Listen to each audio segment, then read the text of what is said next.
We said that the word for child was kind and the word for children was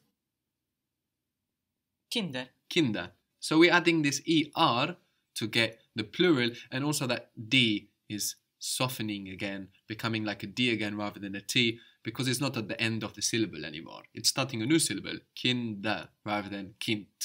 So we saw two uses of this ER ending in German, one to make a word plural, and then the other to give the meaning of more, like in late, more late, or later, no, spät, später. Well, actually, it's doing the same thing in both cases. Kind, child, Kinder, more child, children.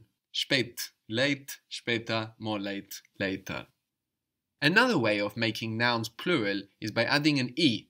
What was the word for dog? Hund. Hund. And the dog? Der Hund. Der Hund, masculine. The dogs is die Hunde. Die Hunde. And we notice also that the D is soft again, because it's not on the end of the syllable like in der Hund. Die Hunde. So we add an E and we get the plural, die Hunde.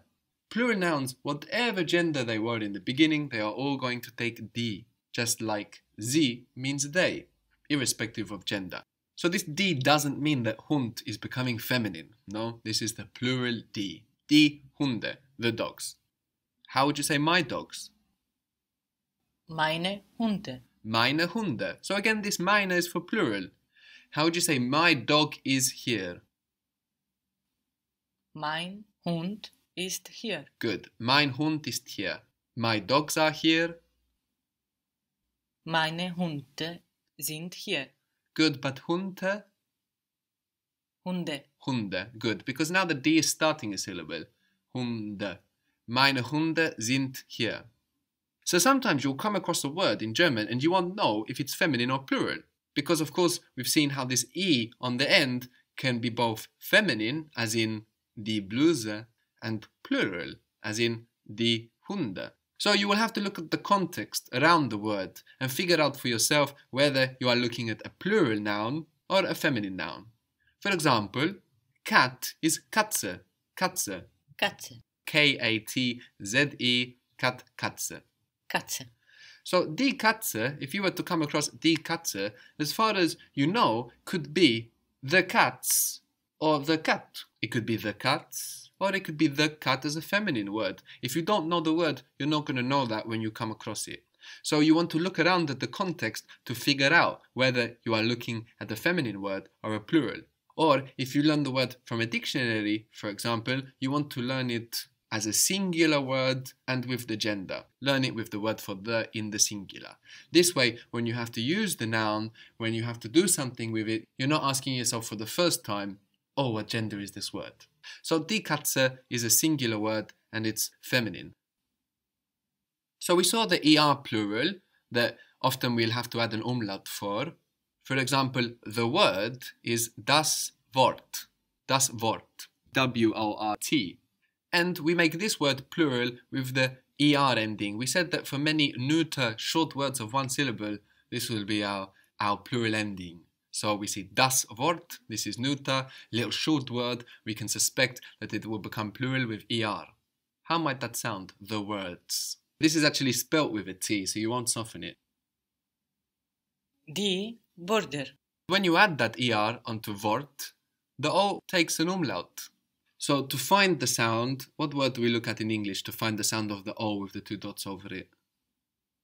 Word. Good, good. So now give me the plural of Wort.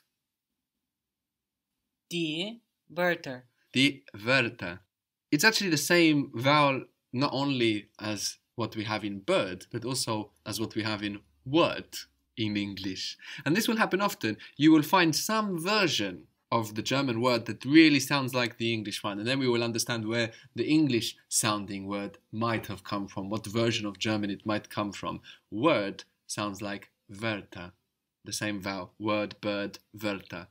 Another example of how you might be able to identify where the English word came from is the plural of man. Man also becomes plural with ER. Give it a try. The men. Die Männer. But the umlaut?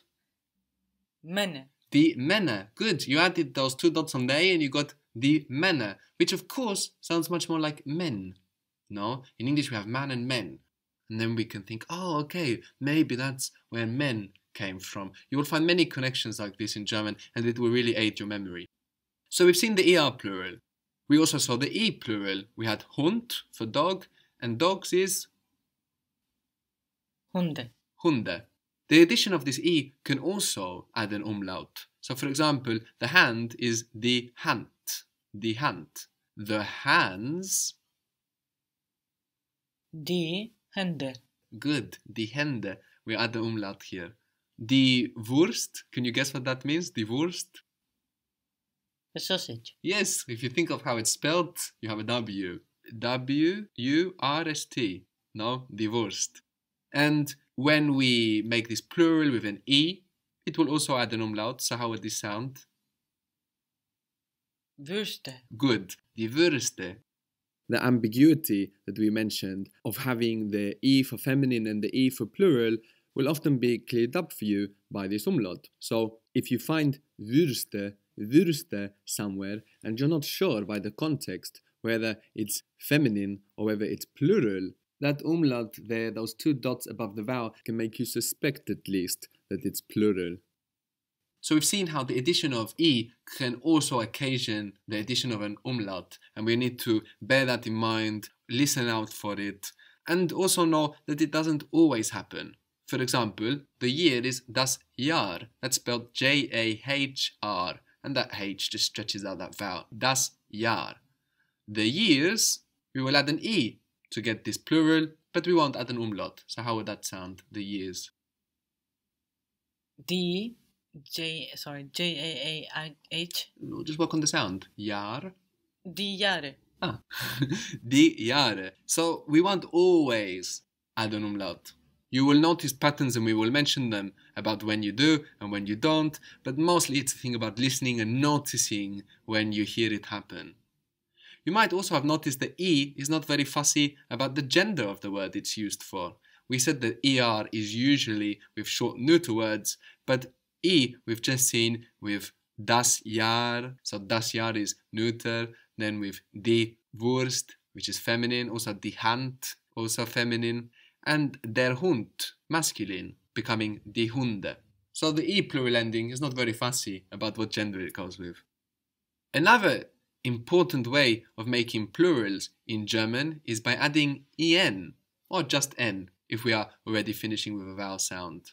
This doesn't add umlaut, so we don't have to worry about adding the two dots when we add our en or our n. So we saw die Katze, we can't add an e onto die Katze, we already have an e on there. We saw that the er is usually for just short neuter words, so this would lead us to the conclusion that the plural here must be with an n. So how would you say the cats? Die Katzen. Die Katzen. My cats. Meine Katzen. Meine Katzen. And we mentioned that if it ends in a vowel sound, you will just add an n rather than an en. So die Katze, die Katzen, the cat, the cats. But this refers to vowel sound rather than a vowel. Die Frau, the woman, is spelled F-R-A-U. It ends in a vowel, but it doesn't really end in a vowel sound. Die Frau. It ends in a W. Die Frau. So to say the women, you will add en. So we're working with sound here. If it ends in a consonant sound, we want to add en. Die Frauen. Die Frauen.